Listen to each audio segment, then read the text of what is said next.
NAV Easy Security is a solution from mergetool.com. There's currently more than 50 customers running it worldwide in more than 10 countries.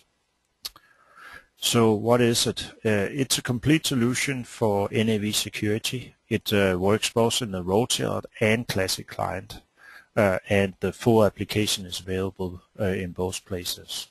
There's really two pieces of it. The one is field level actions and data security.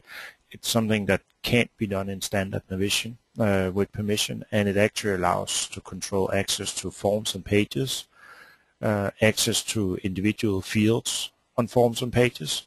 You can control the actions and buttons, and you can also filter data both on form and pages, so you can limit what records a user can see. The other part of it is for roles and logins, and that's a piece that already is in Navision, but this one is much improved application with a lot of tools that assist you in creating new roles and setting up logins in an easier way. You can record permissions with the SQL profiler and client monitor.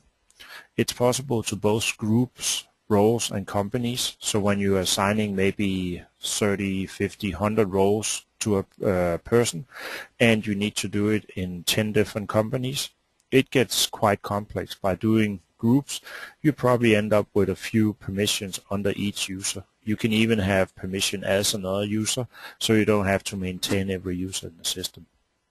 It also allows you to do restore points, so as you edit permission, you do it offline, and then when you get ready to publish it to live, it will do a restore point of your current permissions, so if something goes wrong, you can always revert back to the previous one. It also has a very simple way of dealing with object level permissions. You basically only specify the objects you need to have extra permissions for, and Easy Security maintain the rest of them. So the release code unit, for example, is a good example on that one, where you don't want people to have access to release. There's really no other way than limiting the object for it, and that's all handled by Easy Security.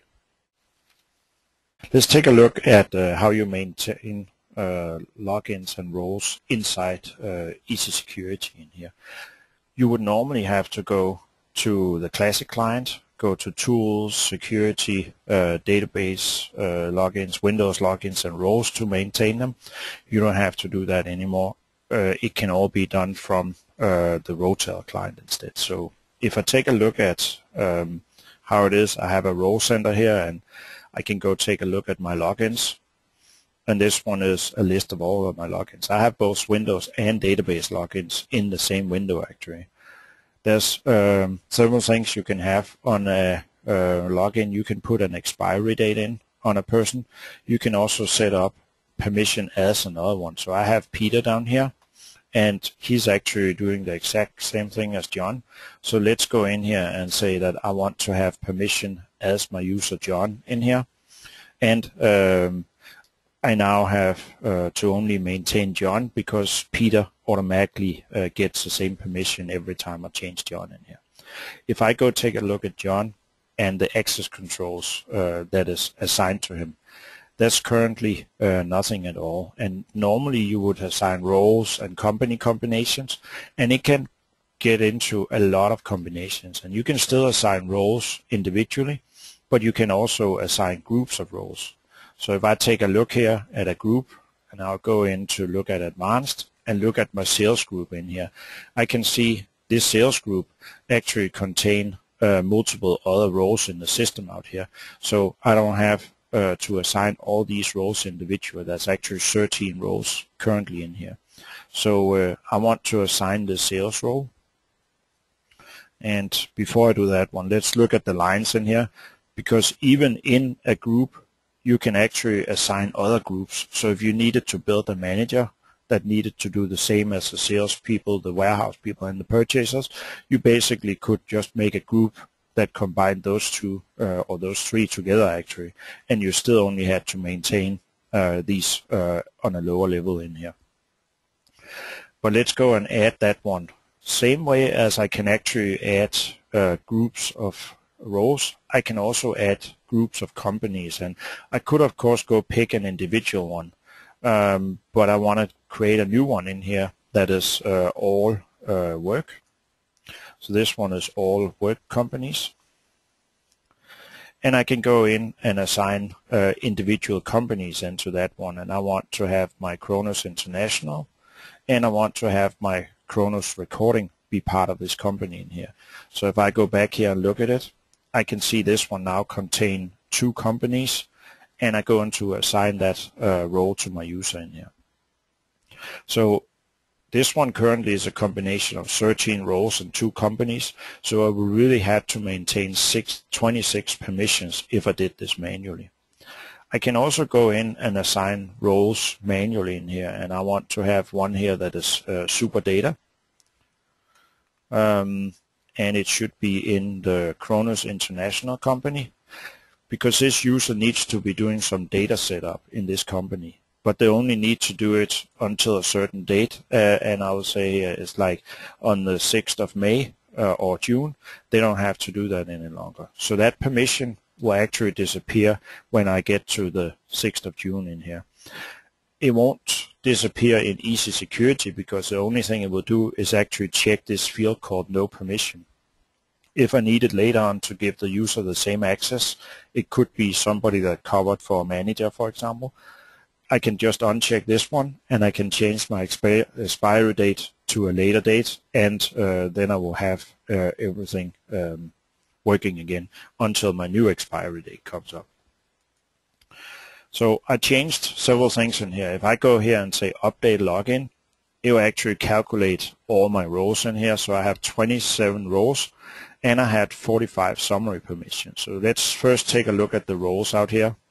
I have these 27, and this one is what at one point is going to be written into NAV. Right now it's all offline, so I have not changed anything yet. So, but this one is all the combinations, and I can see my super data in Kronos International and all my other roles that I've assigned. The other thing in here is the summary permissions, and I can get to them from 2 different. This one is for the most important tables in the system. I can set up that I actually want summary permissions. So I can see, for example, in my vendor table, I only have indirect read permission. So I can't look at the entries, but I can still calculate flow fields on top of them. And you can set up any table or any object to be shown in these summary permissions in here. So it's a very easy way to verify that, oh, I don't give too much permission to that user.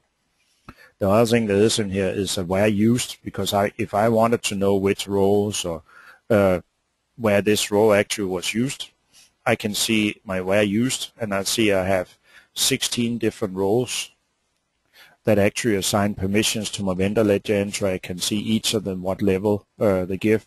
I can see relations or information that is actually inside Easy Security. I can see from my where used in here. So the where used is very nice to figure out what went wrong maybe with some permissions in here, if I have some problems with it, for example. So that's abilities to maintain users, where you can have users be like other users, and you can have expiry both on the user but also on the access control, and the grouping makes it a lot simpler. But one of the real problems in security in NAV is setting up a role, because even if I look at the roles in the standard system, like some of the sales receivable roles down here, I can see I have more than 100 permissions in them, and this one is just about the data. So if I wanted to create a new role in here, I would have one that would be sales and receivable, create sales order. So this one would be a role that could create a sales order. I can actually use a recorder in here. So what I'm going to do is, instead of adding permissions directly underneath the role itself, I can actually add them to a recording. And that recording can then be reused for many other places in here. So let me go edit this list for some. So this one is create sales order. And since I'm running in the RoleTailored client, I don't really have the ability to use a client monitor, but the SQL profiler can actually be used for it. and I'll go in here and start a new trace. And I want to connect to that database, and I could of course go in and filter for only one user and things like that, but right now I'm just going to use the default profile here, and it will sit here, and some transactions are happening here all the time, and I can capture a user working on a different computer also if I needed to. But let's go back to the RoleTailored client and go down and create my new role for I'm logging in here right now, so let's get back here, and then I can get into my sales and marketing, order processing, sales order, and I want to create a new one.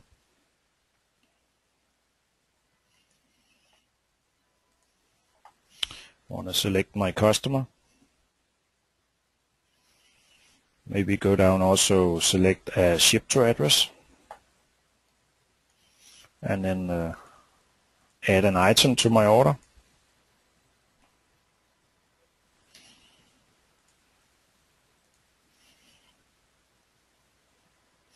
And 2 pieces over here. So now I created my order. I didn't do the release or anything else on that because I want to do that as a separate task, so I can assign that as a role to people also to be able to actually do the release. But I'm now done with my recording, and I'll go stop my SQL profiler here. Then I will save this one as an XML file, and this one is create sales order, and then go back in my new role in here, and I'll go to my recording, and I'll go in here and add my new SQL profiler trace I created in here. So here's my create sales order recording I just did. I'll go here and import my SQL profiler trace. As I do this import, it splits it up by each user, but also by company. So you could actually trace a person that was working on their own computer. You didn't have to go there. You could just have them do their process when they were super user and capture the permissions like that one. It could be in a company where they had full access, like a training or demonstration company.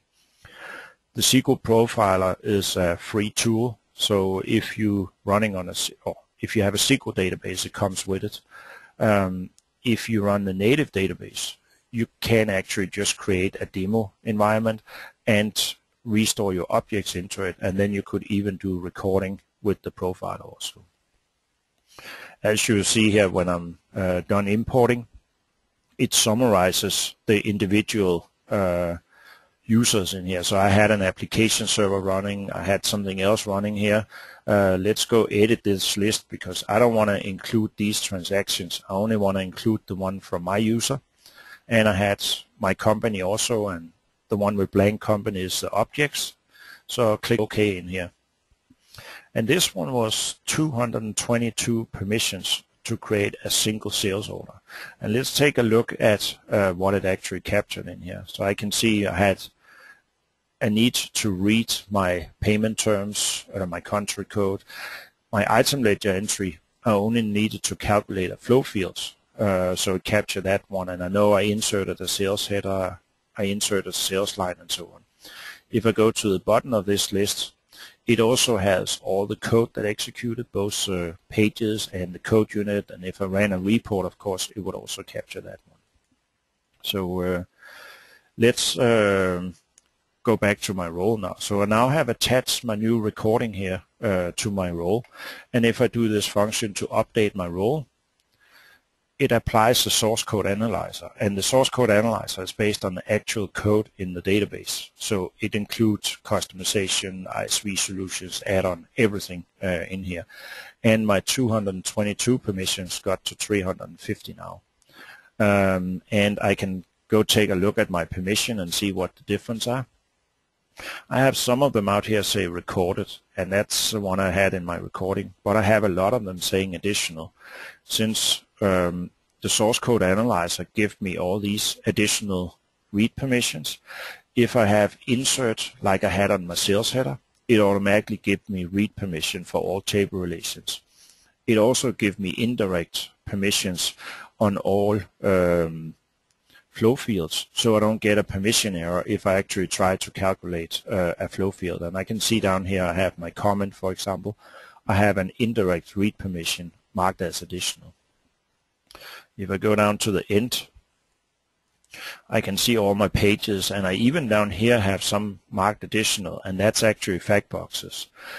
I also have forms included, so even if I record in the RoleTailored client, it makes a role that works for the Classic client also, if that is being used by some users in here. So I've now created my new role. I want to include it to my group of sales. So let's go in here to Easy Security, or I can actually go to my role center here, to my role group sales, and add a new line. And it should be my new role sales and receivable, create sales order in here, and I have added that now to my role group in here. I did a lot of changes now, and if I go verify in the Classic client, I'll see that my database login John up here actually has no permissions in here, so I have not done anything with my live permissions yet. I'm getting ready to do that, and that's what is called publishing in here. So let's go down here and click on publish, and this one is many changes. Whoops. Well, it's just changes. And I can then go in and do the publish. First, the publish do a complete consistency check that I didn't assign roles that don't exist anymore. It also recalculates every role. So if I change the data in the source code analyzer, it will actually automatically fix those permissions. So a lot of times you don't even have to do anything. Before it writes anything to the live data system, it actually creates a restore point. So if you have a problem and your new permissions don't work, you can actually always go in and just write your old restore or old data back from your restore point. So you can always go back to that one. You don't have to figure out a way to find the old data and think of that one. So, but permission has been published. And if I go to the Classic client now, of course I will have my database login Peter, for example, that was like John. He has the same permission, and my new role about creating sales order is of course in here, and all the permissions and whoops, that was not the right role up here. So my create sales order, I have all my permissions that are recorded and built in Easy Security.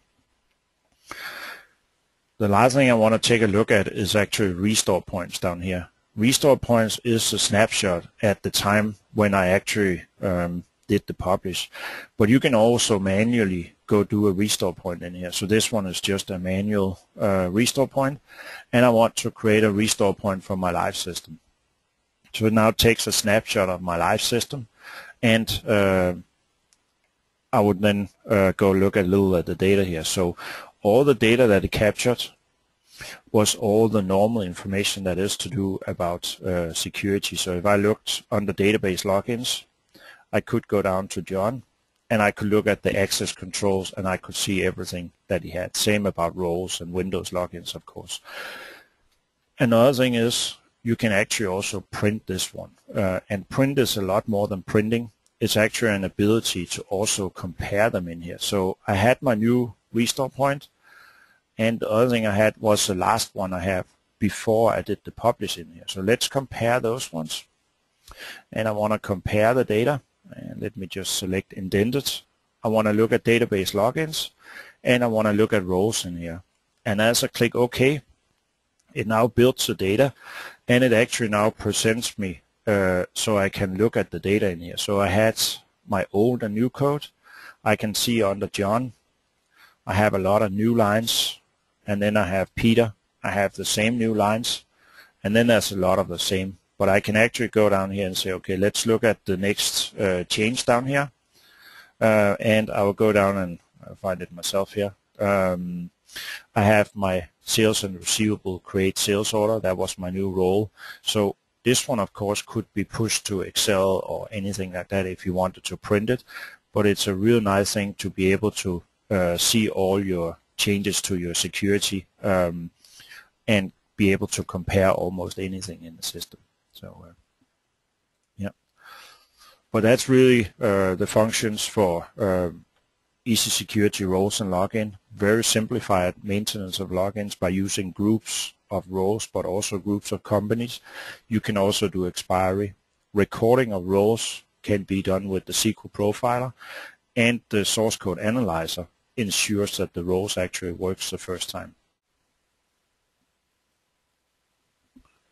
Easy Security is available in 3.6 or later executables, and it's independent of the application version. So you can use it with a 2.6 application if you're still running that.